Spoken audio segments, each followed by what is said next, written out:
사도가 365장 마음속에 근심이 있는 사람 함께 찬송하도록 하겠습니다.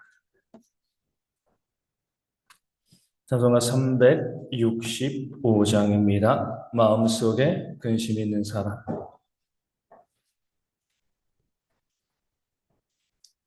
365장 함께 찬송하겠습니다. 마음속에 근심 있는 사람 주 예수 앞에 달려오라. 슬픈 마음 있을 때에라도 주 예수께 아뢰라. 주 예수 앞에 달려오라. 주 우리의 친구니 무엇이나 근심하지 말고 주 예수께 아뢰라.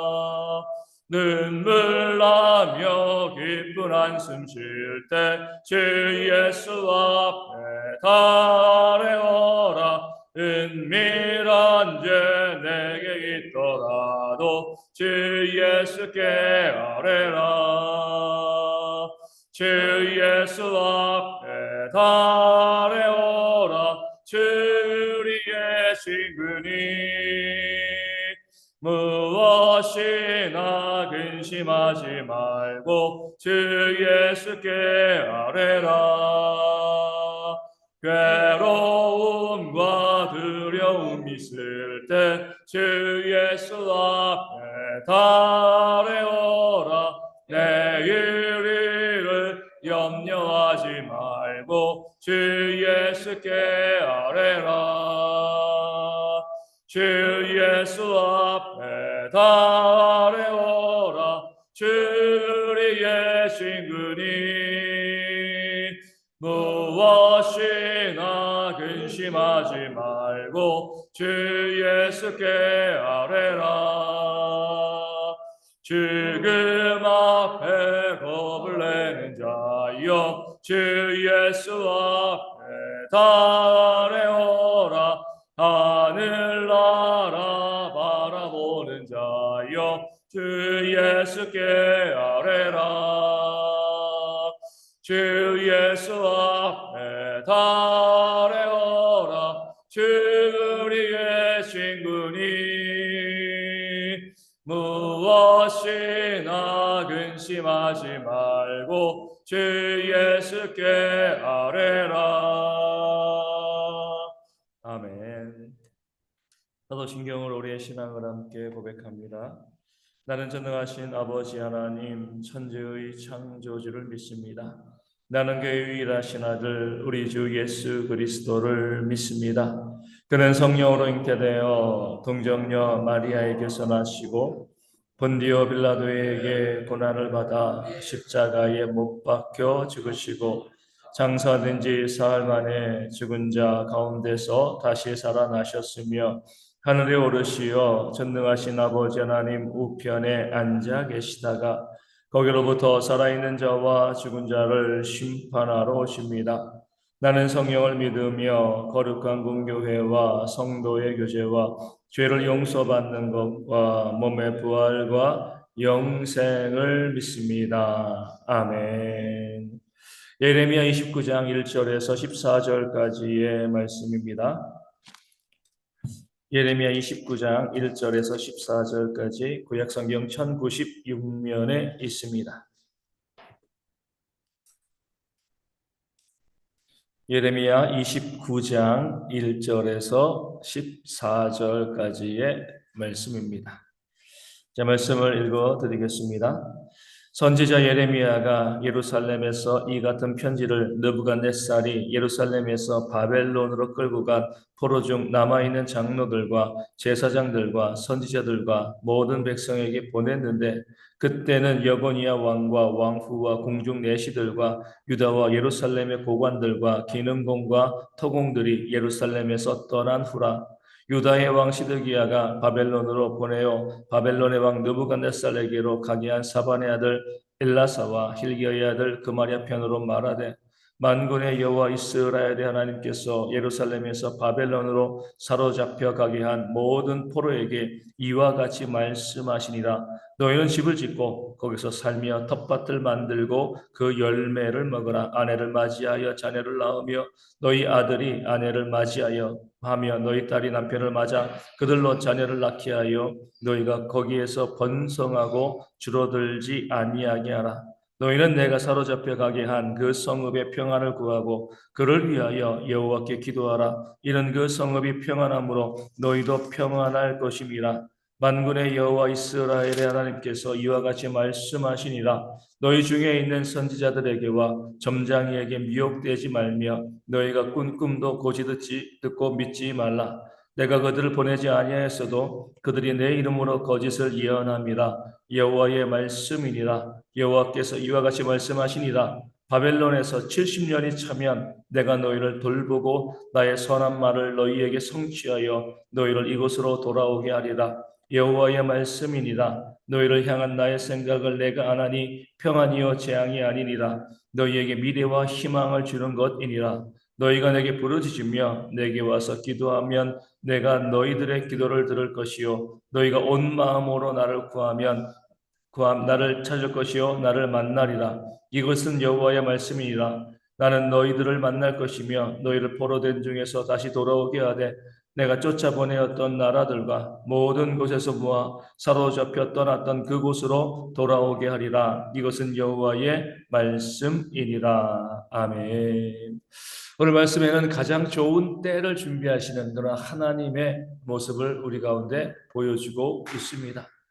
하나님께서는 이스라엘 백성들을 망하게 하시고요. 그들을 바벨론으로 포로로 잡혀가게 하셨습니다. 그 삶이 얼마나 비참했겠습니까? 우리도 뭐 여기 다 경험해 보진 않았지만 일제 식민지 시대를 살아가는 우리의 이 선조들이 얼마나 또 힘들었는가 역사가 우리 가운데 증명해주고 있습니다. 한 나라가 망해서 포로가 되어진다는 것. 그 나라를 망하게 한 그 나라에 잡혀가서 포로로 살아간다는 것 정말 비참한 그런 삶일 수밖에 없습니다. 그렇기 때문에 항상 무엇을 기다려요? 이 나라가 해방을 기다렸던 것처럼 포로로 잡혀간 사람들도 빨리 우리가 다시 내 고향으로 본국으로 이 자유를 얻고 돌아가고 싶다. 그런 마음과 기도가 있었을 겁니다. 그런데 하나님께서는 예레미야를 통하여서 포로로 잡혀간 자들에게 이런 메시지를 증거합니다. 거기서 땅을 사고 땅을 경작하고 열매를 맺고 결혼하고 자녀를 낳고 거기 정착하며 평안하게 살아라. 빨리 돌아오게 해주겠다. 빨리 돌아오라. 이것이 아니라 너희가 포로로 잡혀간 그 지역에 가서 먹고 살고 평안히 정착하면서 그 나라를 위해서 또 기도하라. 이렇게 하나님께서 바벨론의 포로로 잡혀간 사람들에게 말씀을 증거하였습니다. 그러면서 하나님께서 이 약속하신 거죠. 하지만 언제까지 너희가 거기 있는 것이 아니라 몇 년이요? 70년. 70년이 차면 내가 너희를 다시 귀환시켜 줄 것이다. 돌아오게 할 것이다. 이렇게 약속하여 주셨습니다. 긴 시간이죠. 70년. 그렇죠? 그 포로로 잡혀간 사람들의 입장에서는 빨리 그 모든 문제들이 해결되어지고 다시금 고향으로 돌아오기를 바랬을 텐데 하나님께서는 70년 때가 차야 한다. 그 때가 찬다는 게 뭐예요?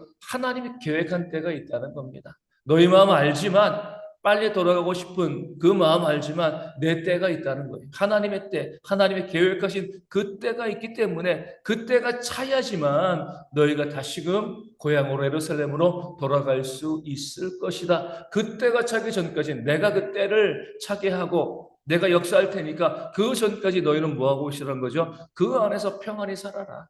조급해하지 말고 너희가 원해도 더 잊지 못할 것이고 때가 차게 되어지면 반드시 내가 너희를 다시금 이끌어 올 거니까 그때가 되어지기까지 평안히 있으라. 그렇게 포로된 백성들에게 하나님께서 말씀하고 계신 거죠.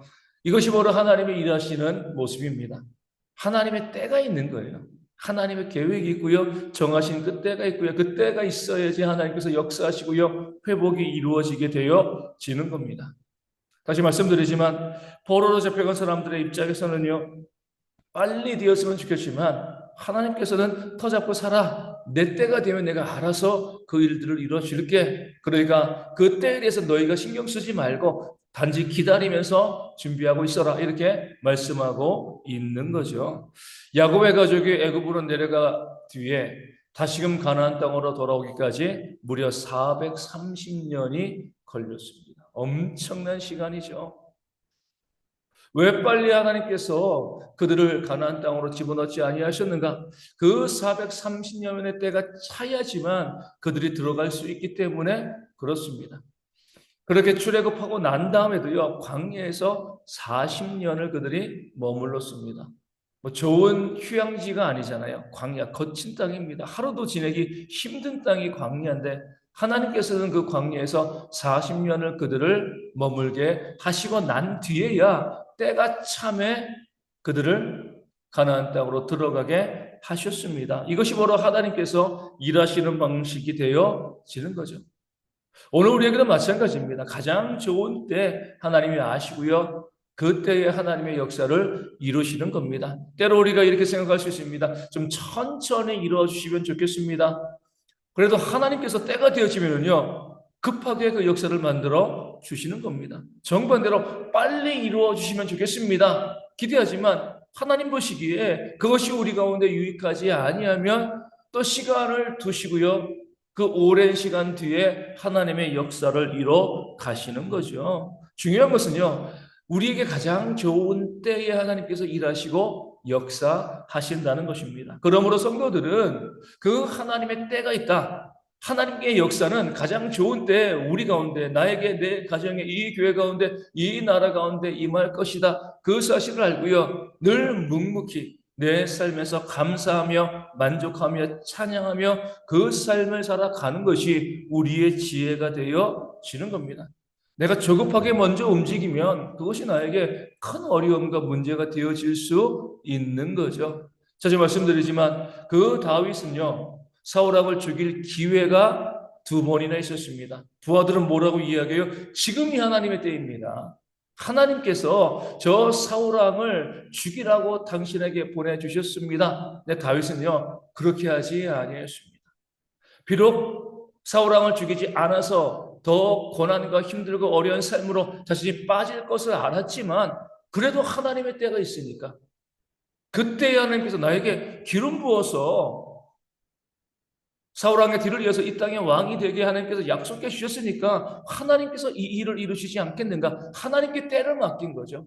그리하였을 때에 하나님께서 그 블레셋과의 전쟁을 통하여서 사울왕을 죽게 하시고 아주 자연스럽게 다윗이 이스라엘의 왕이 되도록 하나님이 역사하신 거죠. 그렇게 하지 아니하고요. 다윗이 자기의 때를 앞당기기 위해서 사울왕을 죽였다고 하면은요. 오랜 시간 전쟁하고 난 다음에 어차피 사울왕이 죽을 때쯤 됐을 때 그 나라를 얻게 되었을 겁니다.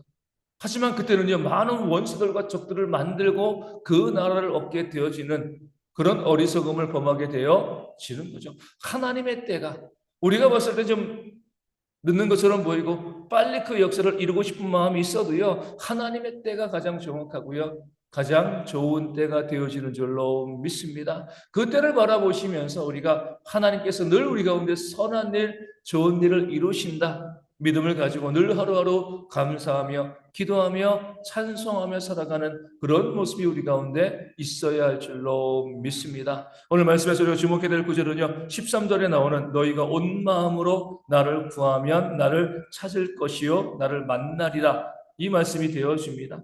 성도들의 소망 중에 하나가 하나님을 만나는 거잖아요. 하나님을 보는 겁니다. 하나님의 역사를 내 삶에 직접 경험하는 것이 우리들의 그 소원과 소망 중에 하나가 되어집니다. 근데 언제 우리가 하나님을 만날 수 있는가? 그 하나님의 역사를 경험할 수 있는가? 언제요? 하나님을 온 마음으로 찾을 때, 온 마음으로 하나님을 구할 때. 그냥 구하는 것이 아닙니다. 우리 모든 마음을 다 쏟아서 하나님을 찾고 구할 때 하나님은 반드시 우리를 만나주시고 우리 가운데 나타나 주실 줄로 믿습니다. 하나님은요, 숨어 계신 분이 아니에요. 계속 자신을 우리 가운데 보여주기를 원하시는 그런 하나님이십니다. 하지만 아무나 만나주시는 것이 아니라 아무에게나 그 하나님의 역사를 부어주시는 것이 아니라 정말 온 마음, 간절한 마음을 가지고 하나님을 만나기를 사모하고 구하는 그런 사람들에게 하나님은 만나주시고요. 하나님의 놀라운 역사를 이루어 주실 줄로 믿습니다. 그런 모습이 우리 가운데 있어야 되는 거죠. 온 마음으로 하나님을 구하는 것이 무엇일까? 생각해 보니까 그 동방의 박사들의 생각이 났습니다. 그저 하늘의 별을 보고 이 땅에 왕이 나셨다. 왕이 태어나신다. 그 사실을 알고요. 그 동방의 박사들은 그 멀고 위험한 여행을 떠났습니다. 강도들도 정말 많았고요. 그 당시에 맹수들이 또 얼마나 많았습니까? 또 자연재해들도 있었어요. 생명을 보장할 수 있는 길이 아니었습니다. 그럼에도 불구하고 그 왕을 만나고자 하는 마음을 가지고 그들은요, 목숨을 아끼지 아니하고 별을 따라 갔을 때 이 땅에 초림하신 예수님을 만날 수 있었습니다. 그 마음이 있어야 한다는 거죠. 얼마 전에 어떤 지금은 중년은 아니에요. 40대? 40대가 되어진 그런 연예인 가수, 그 가수의 인터뷰 내용을 본 적이 있습니다. 본인이 전성기에 막 활동할 때 우리 사생팬이라 그러잖아요. 연예인들 목숨 걸고 따라다니는 그런 팬들이 있습니다. 심지어 그 집에 몰래 들어가게 하자고요. 그 사생팬들이 심지어 어떤 일이 했냐면 연예인을 보기가 그러니까 만나고 싶어도 보기가 어렵잖아요. 어떤 일을 했냐면 연예인이 타고 가는 차를 알고요. 그 차의 일부러 사고를 낸다는 거예요. 그럼 나오잖아요. 그 얼굴 보기 위해 가지고. 일부러 사고를 내면서까지 그 연예인을 보려고 하는 사생팬들이 옛날에는 있었습니다. 지금도 그러잖아요. 연예인 한번 보려고 하면 돈도 많이 들어가고요. 시간도 많이 들어가고 그렇다고 해가지고 뭐 1대1로 대면할 수 있는 것도 아니잖아요.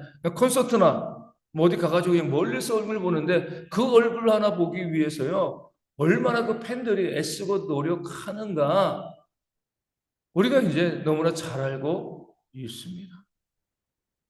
그런 모습을 보면 우리 하나님은 참 불쌍하다라는 생각이 들어요.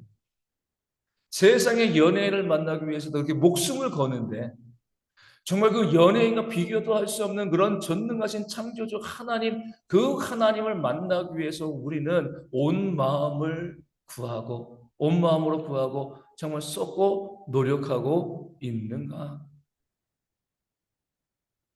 하나님은 약속해 주십니다. 너희가 온 마음으로 나를 구하면 나를 찾고 나를 만날 것이다. 하나님께서 우리의 삶 가운데 하나님의 역사를 부어 주신다는 거죠. 그 마음이 우리 가운데 있어서 정말 하나님을 만나려고 하는 그런 열심과 열정을 우리 모든 성도들이 갖고요. 그렇게 애쓰고 노력함을 통해서 정말 하나님을 만나시고 그 역사를 경험함을 통해서 우리의 삶에 하나님의 놀라운 은혜가 충만하기를 주님의 이름으로 축원을 드립니다. 오늘 말씀을 가지고 기도하기 원합니다. 하나님의 때가 있습니다.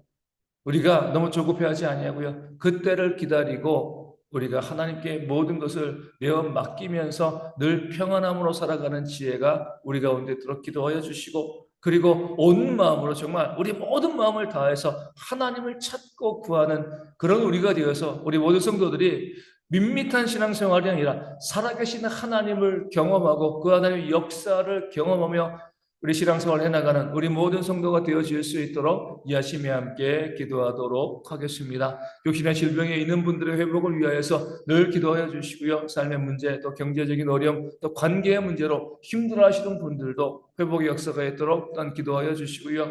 또 선교지 교회와 우리 작은 개척교회, 우리 대형교회 부흥을 위해서도 기도하여 주시고 이제 곧 대통령 선거가 있는데 정말 하나님의 마음에 합한 그런 사람이 세워질 수 있도록 이 나라 위하여서도 함께 이 아침에 기도하도록 하겠습니다. 기도문하시겠습니다.